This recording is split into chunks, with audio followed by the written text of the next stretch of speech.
જય માતાજી મિત્રો, હું છું આપણો ગૌતમ.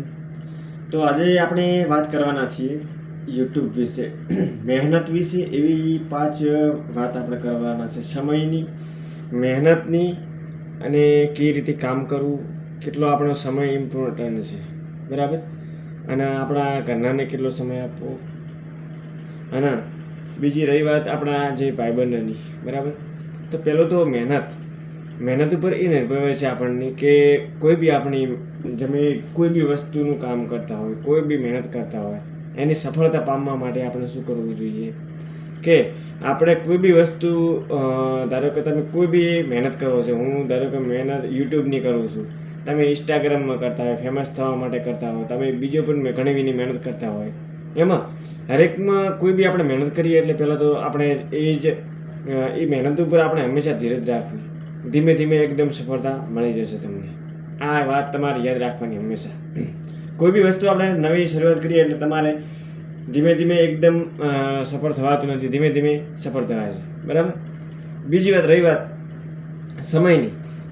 તમારી પાસે દિવસના આપણે સમય 12 કલાક હોય છે, બરાબર. દિવસનો સમય આપણે એક સમય એટલો ઇમ્પોર્ટન્ટ છે ને મિત્રો, એ તમને અમુક લોકોને ખબર છે કે જે લોકો કામ કરતા એમને ખબર હશે કે આપણો આટલો કિંમતી સમય કેટલો ઇમ્પોર્ટન્ટ છે. ઘણા લોકો એવા છે કે ફોન લઈને બેસતા હોય છે.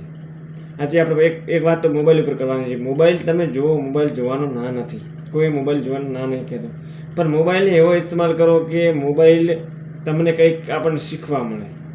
રોજ આપણે બેસી જઈએ, આપણે મોબાઈલ જોઈને, રીલ જોઈને, ઇન્સ્ટાગ્રામ જોઈને, પેલું જોઈને, એમ તો મિત્રો તમારો સમય બરબાદ થશે. હકીકત એવું રાખો, લક્ષ્ય તમે એવું રાખો કે કોઈ બી તમે ધારો કે મહેનત કરો છો, બરાબર. મોબાઈલમાં તમે એવું રાખો કે મોબાઈલ ઇમ્પોર્ટન્ટ આપણને ખુદ કમાણી આપવો જોઈએ. મોબાઈલ જોવા માટે નથી, મોબાઈલ બહુ કામ માટે છે. મોબાઈલ કંપની જે કાઢ્યો છે એ મોબાઈલ બહુ કામ માટે કાઢ્યો છે, બરાબર. એમાં કમાવાનું કેવી રીતનું શીખવાડે છે, ઘણું એનું બહુ બધું શીખડાવે છે. કેમ નહીં શીખડાવતો? એટલે આપણો સમય બહુ કિંમતી છે. એટલે સમયનો તમે આપણો એટલો સમય કિંમતી છે ને, એટલે તમે સમય જોઈને ચાલો, સમય જોઈને કામ કરો. આમજી બેહેમત રહો યાર. બહુ કામ, જે પણ કામ આવડે એ તમારું જે પણ કામ છે એ કામ કરો, એ કામમાં ફોકસ કરો, બરાબર. એટલે આ સમયની વસ્તુ છે.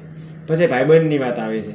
આપણા ભાઈબંધ છે, ગમે એટલા ભાઈબંધ છે, કોઈ બી વાત છે, એ ભાઈબંધને આપણે એવી શીખવણ આવે, આપણા તરફથી એવી શીખવણ આવતી હોય કે એ ભાઈબંધને મગજમાં ફિટ બેસી જાય કે ના આ સાચું છે, આ સાચું છે, અને આ કરે એવું જ છે, બરાબર. એટલે ભાઈબંધને એવી શીખવણ આવો તમે કે એને મગજમાં ઉતરી જાય અને એની પર લાગવું જોઈએ કે ના આ રહ્યો કામ આપણે સહી કરે એવું છે, આ મારો ભાઈબંધ મને સાચી શીખવણ આપે છે.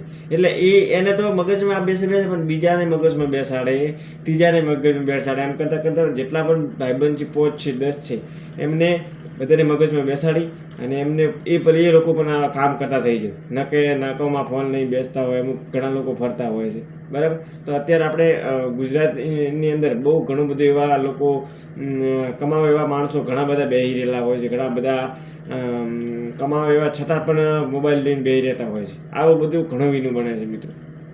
એટલે કોઈ બી કરો યાર, બહુ કામ કરો, શિદ્દતથી કરો, એટલે તમારું કામ બની જશે. અને કામ એવું કરો કે જિંદગીમાં તમારે કામ લાગે, બરાબર. અને રહી વાત આપણે ફેમિલીની છે. ભાઈ આપણે ફેમિલી, મા બાપની વાત છે, ભાઈ છે, બેન છે, કોઈ બી વસ્તુ છે, બરાબર. હવે આપણે આટલી વાત છે, બરાબર. હવે ઘર વિશે કરવું કે કોઈ બી ભાઈ નોકરી ઉપર આપણે નોકરી કરતા હોય તો આપણે મા બાપને ટાઈમ કાઢીને ફોન કરવા, 1 થી 2 વાર ફોન કરવા, એટલે એમને મનને પણ શાંતિ મળે. પછી રહી વાત આપણો જે સંબંધ છે, આપણો જે ઘરનો ભાઈ છે, બેન છે, પછી મમ્મી પપ્પા છે, બરાબર. નાની નાની વાતમાં એમને એવી શીખવણ આપો, આપણે મા બાપની, પછી આપણા ભાઈની, બરાબર. એવી શીખવણ આપો કે એ શીખવણ એમને કામ આવવી જોઈએ. ના કે નાની નાની વસ્તુમાં ઝઘડવાનું, નાની નાની વસ્તુ મગજમાં લેવાની, બરાબર. આ વસ્તુ નહીં કરવાની. ગમે તે વસ્તુ કરીએ આપણે, કોઈ બી ધંધો કરીએ છીએ, એ ધંધામાં કેવી રીતનું આપણે કામ કરવું, એક માણસ આપણો ઘરનું કોઈ બી બુજુર્ગ કે બધી ગમે નાનું કે એ વાતનું ધ્યાન આપવું, એ વાત શું કરે છે એનું ધ્યાન આપવું, બરાબર. અમે તે વસ્તુ માણસ જે વાત કરતો હોય જોઈ વિચારીને વાત કરતો હોય એટલે એ વાત આપણે ખૂબ ધ્યાનથી સાંભળવી અને એ વાતનો આપણે હંમેશા મગજમાં લેવો કે આ વાત શું કરવા માંગે છે. એટલે આપણે ધ્યાનથી સાંભળવું ન કે એક ભાઈ આમ વાત કરતો એક બીજો ભાઈ આમ વાત કરતો હોય એના વિશે નહીં રહેવાનું યાર. ગમે તે એકબીજાને જાતું કરી દેવાનું, પણ આપણો ઘરનો જે સંબંધ છે એ મજબૂત હંમેશા પાયો મજબૂત રાખવાનો છે. એ પાયો કોઈ દિવસ તૂટવો ના જોઈએ. નાની નાની વાતમાં આપણો પરિવાર વિખરવો ના જોઈએ. બરાબર. એટલે ભલે એક ભાઈ હોય, બે ભાઈ હોય, 3 હોય, 4 હોય, ગમે એટલા ભાઈ હોય એમને એક માળામાં રહે એવું શીખવણ આપવી. બરાબર. પછી નાની નાની વાતમાં ઝઘડવો નહીં, નાની નાની વાત એકબીજાને ટાળતા શીખવું. બરાબર.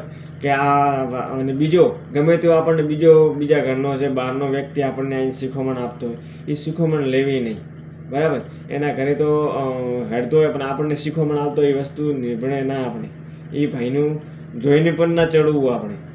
આપણા ઘરની હાલત જોઈને જ ચાલવાનું. આપણા ઘરનું આપણે કેવી રીતનું આપણે ડિસિપ્લિન કરીએ છીએ આ રીતનું જ ચાલવાનું મિત્રો.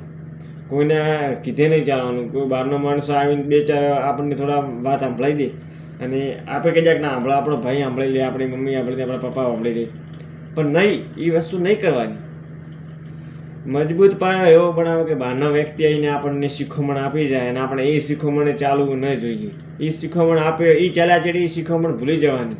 જે આપણું લક્ષ્ય છે એ જ રાખવાનું. તો તમારા પરિવારમાં કોઈ દિવસ તો જે ઘણું વિનું મળે છે ને આપણા પરિવારમાં કોઈ પેલા ભાઈ ના બોલતા હોય, અમુક રીસણા બહુ થતા હોય. આ વસ્તુ નહીં થાય કોઈ દિવસ. તમે યાર ગમે તે કરશો, તમે કોઈ બી વસ્તુ કરતા હોય બરાબર, પણ હંમેશા તમારો જે ઘરનો પાયો છે એ મજબૂત રાખજો. તમારી નાની નાની વાતમાં કોઈ બહારને શેર નહીં કરવાની. તમે જો નાની નાની વાતો તમે શેર બહારના વ્યક્તિ કરશો બરાબર, આગળ જે આપણા પાડોશીની વાતો કરશો ને તો તમારે એ પછી વાતમાંથી વાત એટલી ખોળાશે પછી એ લોકો રાજી થશે બેટાને આવું થાય છે. એટલે કોઈને આપણે કિંમતી વાત નહીં કરવાની. ઘરની વાત નાની નાની મમ્મી પપ્પા ગમે તે કહી જાય, ભાઈ કહી જાય, તો વાત કોઈને નહીં કરવાની. તો જ તમારો પાયો મજબૂત રહે છે, તો જ તમે આગળ વધી અને તમારું ઠેઠ સુધી લક્ષ્ય છે. બરાબર. એટલે આ રીતની વસ્તુ રાખવાની. એટલે મારો આજનો સવાલ 5 સવાલ તમને કેમ કર્યા કે આ વસ્તુ કરવી જરૂરી છે. બરાબર. એક તો તમારો કિંમતી સમય. બરાબર. પછી એક ધંધો કેવી રીતનો કરવો, ધંધામાં ટાઈમ કેવી રીતનો હાલવો, 2. અને એક તમારો ભાઈબંધનો ટાઈમ કેટલો કેવી રીતનો હાલવો, ભાઈબંધને શીખવણ કેવી રીતના હાલવું, 3. બરાબર. અને ચોથો જે પરિવારનો મેં કીધું. બરાબર. અને પાંચમો જે મારો આ વિડીયો બનાવવાનો લક્ષ્ય, વિડીયો હું બનાવું છું યુટ્યુબની અંદર.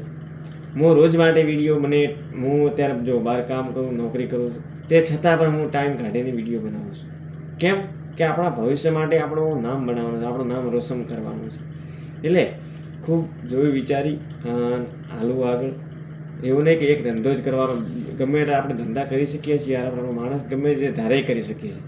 એટલે આ જોઈ અને બધું આગળ ચાલવાનું એમ. બરાબર. તો તમારા માટે સારામાં સારો રહેશે આજનો વિડીયો. એના માટે મેં બનાવ્યો હતો કે આ વિડીયો તમે જુઓ, સાંભળો, હું શું કહેવા માગું છું એ મગજમાં તમે ઉતારો અને તમારા આગળ માટે તમારે કામ લાગશે. બરાબર. અને યુટ્યુબની તમામ જે પણ વસ્તુ છે એ હું તમને જે નહીં આવડતું હોય મને કોમેન્ટમાં જરૂરથી કહી દેજો. હું તમને શીખડાવવા બેઠો હતો, એગ્રીક બેઠો છું. તમને કોઈ બી વસ્તુ ના આવડતી હોય તો હું કરવા તૈયાર બેઠો છું. બરાબર. પણ મહેનત એવી કરો, મહેનત તમારી રંગ લાવવી જોઈએ. બરાબર. તો આજના વિડીયોને અહીંયા પૂરો કરીએ. જય માતાજી, જય શ્રી કૃષ્ણ.